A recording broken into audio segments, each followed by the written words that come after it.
si mushroom. No, wala kayong buyer ng press. So, puno na ang inyong chiller. Ano nang gagawin mo?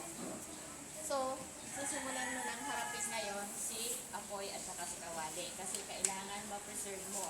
More than 1 week, wala na pong mangyayari. Pagka pumanghi ang inyong mushroom, no, non-consumable na yan. Kahit mamaya ang aso, tatanggihan na kainin yan kasi mapanghi. No? So, anong sisimulan nyo? Magsisimula kayo mag-process ng inyong mushroom. Ngayon, ano-ano po ba yung mga parts nito? Sabi ko sa inyo, bakit ko ito pinatabi? Sabi ko, pera pa yan, di ba? Magluluto ka na. Paano ito? Lilinisin mo yan. Aalisin mo yung mga ano yan. Ito po, lilinisin natin ito ng konti kasi may natin na pang hindi maganda. No? Alisin na natin itong matigas na to. Ano po ang pwedeng gawin dito sa ito medyo matigas na ito? Pwede nyo po itong hilingin. No? Hilingin, pwede nyo itong gawin. Actually, pwede pa po siyang pang-ulam. Pwede nyo siyang gawing burger. Pwede nyo gawing atsara. Pwede nyo siyang gawing bola-bola. Basta lahat ng igigisa nyo lang ito, dudurugin nyo, it's possible. Pero ako, itong part na ito, ginagawa ko dito, meron akong dehydrator. Tinutuyo ko na siya. Kaya kung wala kayong dehydrator, pwede naman po ito sa net, takpan nyo lang ng patuyuin nyo po sa araw. 3 days po, titigas na ito. Malutong. No? Ano ang susunod na gagawin nyo dito sa pinagputulan na ito na actually, akala nyo pwede na itapon. No? Pwede nyo po siyang gawing mushroom powder. Ito po yung naitong mushroom powder na nakaka-ano ko na. This is almost 1.5 kilo. No? Sa market po, ang mushroom powder is 2,000 per kilo. No? Sa mga nagpo-process po, yung gumagawa ng food ko, nag-bake, ng mga anak, bumibili po sila nitong mushroom powder nito. Ang gate price namin is 800 per kilo. No? Ito po ay galing dito sa ganyan na yung itinatapon, yung mga maliliit na ganyan na pinatuyo ko. Blender ko po na ito po ang pinalabasan niya. Kung meron kayong dehydrator, much better. No? Pag nasobrahan ka ng tuyo, minsan hindi mo may kulay siya, iba may brown, may white na ganyan. Pag minsan pag nasobrahan ako ng luto sa dehydrator, nag-brown siya. Pero ito po ang kalalabasan niya. Ibang seasoning na seasoning. Ito po yung ginagamit niya. Usually, ginagamit ko to sa bahay for kapalit ng Ajinomoto. Tapos, kung gumagawa ako ng mushroom soup, gatas, kaka ito. Natural umami yan. Kasi, no? Ito na po ang bechin. Meron din po akong buyer nito ng yung hindi ko yan sabihin yung pangalan ha. Yung spices, kita niyo yung nasa boteng ganon, na maliit na, no? Siya po bibili sa akin ng powder. Nilalagay niya sa kanilang, brand niya. Ginagawa niya. Binibenta nila as spices. Mushroom powder and salt. Hinahaluan lang niya yata ng salt. Tapos sinishake. Mushroom seasoning ang tawag nila. Isang way po yan na pwede ninyong pagkakitaan sa mushroom. Yung mushroom na po yan. Ito po yan. Wala pa po siya. Hindi ko pa po siya tinitimplahan. Just a pure na mushroom na inilat. Tapos pinasok may moisturizer ako eh. Yung ginaganon. Tapos sinala ko siya sa sheet. No? Ayun na, pinalabasan. Meron ako mushroom powder. Pag nag-ipon ka niyan, dahil meron kayong farm, yung mga pinagputulan ninyo, minsan yung dulo nito, ang laki-laki nung nakakabit na, di ba, minsan yung laki-laki na nakakabit na, pinagtsatsagaan ko yun, nililinis ko yun ng malinis at iniipon ko. Kasi, meron akong buyer ng ng ganyan nga powder. Okay? Yun ang una. Next, ano pa pwede mong gawin sa mushroom? Kasi dami-dami na. No? Pwede mo rin siyang paghiwa-hiwalayin na ganyan. Kung meron kayong dehydrator, ay hindi problema.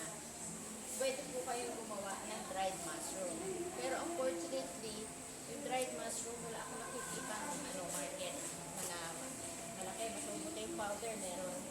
Pero ang dried mushroom po, pwede din yung pwede mong gamitin sa pag nagluto ka na, apritada ko siya nilagay eh. No? Okay naman. Tsaka mechado. Pwede siyang panghalo sa ulam.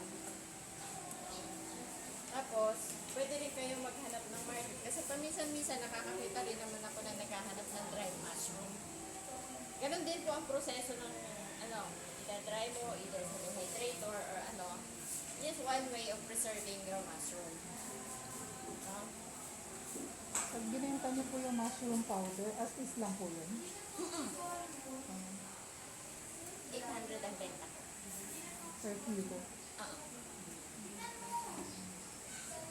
Meron naman mga naghahanap, minsan nakakakita rin ako sa FB, looking for mushroom powder, PM me. Sagot lang kayo dito kung meron kayo. No? Bago ka naman makaipon ng 1 kilo niya, naabutin ka na siguro ng mga 3 buwan. Pero ano po yun? Basta naka-sealed lang. Ganyan lang. Ilang ano po yan magtatagal? Di ba, simula nung mag-try ako ng mushroom, gumawa ako ng powder, wala pa naman ako nakitang napanis. Ginagawa ko na more than 3 years na. Kapag nakastock lang po yan, hindi yan siya magbubukbok. Hindi pa ako nakakita ng bukbok. Basta kasi kailangan dried na siya. Tapos, wag lang pinapasok ng timing. Masarap siyang gawing mushroom soup sa bahay. Pag gatas, tapos lagyan niya. Di ba yung mushroom soup, ang mahal-mahal? Actually, pwede yan. Gatas, asin paminta, tapos lagyan mo yung mushroom powder, haluin mo. Kung gusto mo medyo malapot-lapot, nilagyan mo ng cornstarch, so kaya lagyan mo ng flour. Isa mushroom soup, hiwaan mo ng konting fresh mushroom, ihalo mo, bongga yung mushroom soup. Ang nasa ating, ang nakalagay sa ating, Ang pangat. ay, ang pag-aaralan natin gawin ay lumpia, Shanghai, saka mag-master, nagkaroon na tayo ng burger, siomai, ano pa ba yung isa nakalagay sa inyo? Sisig. Ang sisig po, 2 way ang paggawa niyan. Pwede kang gumamit ng fresh, ganitong yung fresh. Ang ginagawa ko, 3 way ang pwede mong gawin. Ang tawag ko, iniihaw sa kawali. Ito yung pang-order ngayon. Siguro for the whole day, kung may bibili sa inyo, i-repack nyo. Iihawin nyo lang sa kawali. Kasi ang sisig actually is inihaw. Kuha ka ng mga pasintingan ng apoy, gagawa kami ng sisig. Iinitin lang ng kawali. Iihawin muna natin siya sa kawali. Yung first na sisig muna ang gagawin natin. Pwede rin sisig na pinagulong sa mantika. Yung hiniwa-hiwa mo na siya, binisa mo siya sa garlic and oil. Bahala ka na kung anong oil mo. Gusto mo vegetable oil, gusto mo canola oil, gusto mo olive oil. Depende kung ano ang market mo. Pwede mo siyang hiwa-hiwain ng fresh na. Yan natin kasi ng mushroom natin. Hiwa-hiwain mo lang siya ng ganito. Depende na sa laki ng inyong mushroom, ha? It doesn't matter kung kasama yung stock kasi masarap nga yan. At siya po ay kaya kailangan niyo meron kayong paintbrush.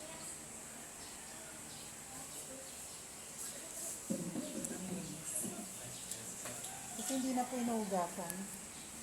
Actually, pagka ganito karami,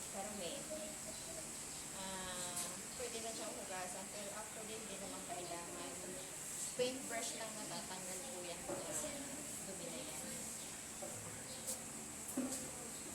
Kasi, remember, ang ating mushroom po ay i-grow nyo sa very sterilized condition. Malinis po ang inyong grow house. So, yung mushroom po ninyo actually malinis. Ang nagiging dumi po niyan ay itong yung mga ganito, mga naiwanan. So, brush lang, tanggal na po yan.